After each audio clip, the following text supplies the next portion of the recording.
You're talking to the adjuster and it seems like they're being helpful, but what you don't see is what they're trying to get you to say and what they're hoping you never ask. I've spent over 2 decades dealing with West Virginia insurance companies, and I can tell you their job isn't to help you. It's to pay you as little as they can, as fast as they can. This video gives you 5 specific questions they do not want to hear from you, because each one puts you back in control of the conversation so that you can protect your claim, avoid costly mistakes, and stop falling for tactics designed to get you to settle cheap. The first question insurance adjusters in West Virginia do not want you asking is this: what is the full value of my claim, not just my medical bills? Because the easiest way for an insurance company to underpay you is to get you staring at a stack of hospital invoices and thinking that's what your case is worth. But it's not. Imagine you're rear-ended on I-64 near Charleston. You've got $4,000 in medical bills.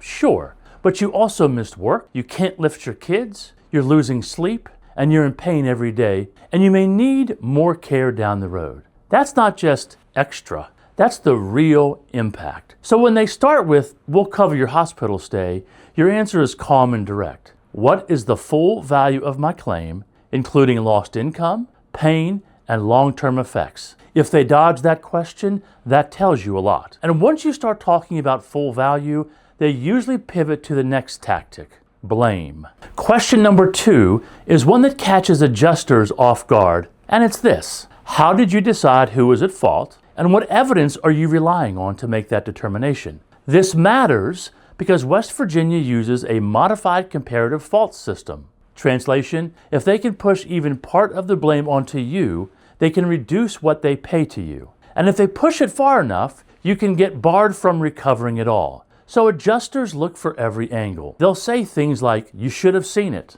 you should have reacted sooner, you weren't paying attention, you were partially responsible. And sometimes they'll say it like it's already decided. So don't accept conclusions. Ask for the basis for those conclusions. What evidence are you using? Photos, witness statements, incident reports? And if they won't explain what they're relying on, that's a big red flag. Because when an adjuster is confident, they don't hide the ball. Now, even if you win the fault argument, there's another way they underpay you: pretending your injury ends today. Question number 3 is the one adjusters almost never volunteer, and it's this: what about my future costs and needs? Because quick settlements are profitable for insurance companies. If you settle before the full picture is clear, you're the one who ends up paying the future bills. Think about a broken ankle, a back injury, or a shoulder tear. Today's bills are one thing, but what about physical therapy, specialists, follow-up imaging,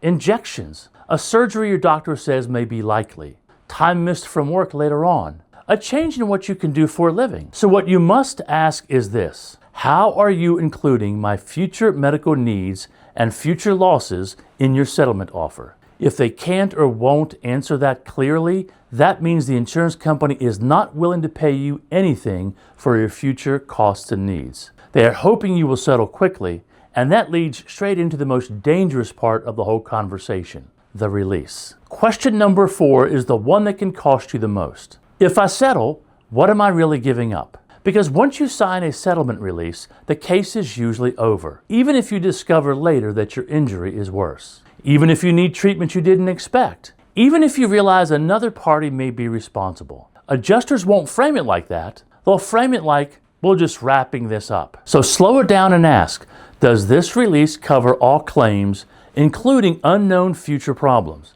And does it prevent me from pursuing anyone else later? If they rush you, that's not by accident. That's the strategy. And that's why the final question is your best protection against pressure. Question number 5 is the one that shuts down the games the insurance company might be playing. And it's, can you put that in writing, and can I have time to review it? Because pressure works best over the phone. The insurance company's adjuster might respond with a friendly voice and say something like, you have to take it or leave it, or this offer expires tonight. You just need to know you're allowed to slow things down. So you should say, email the offer to me and I'm going to review it before I decide what to do. If they push back, that tells you everything you need to know. A fair offer will be the same today, tomorrow, next week, and next month. And when everything is in writing, it's harder for the story to change later. Now let's lock these in so you can remember them when it matters. Here is a quick recap of what the insurance company does not want you to ask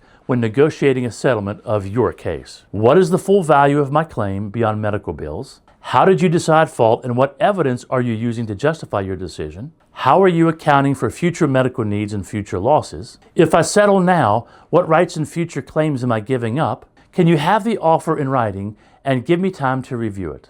If you're wondering how far a car accident claim can really go, watch my next video, Will My Car Accident Case Go to Trial?, to understand what can affect whether your case settles or ends up in court. Click the video on screen now so you know exactly what to expect.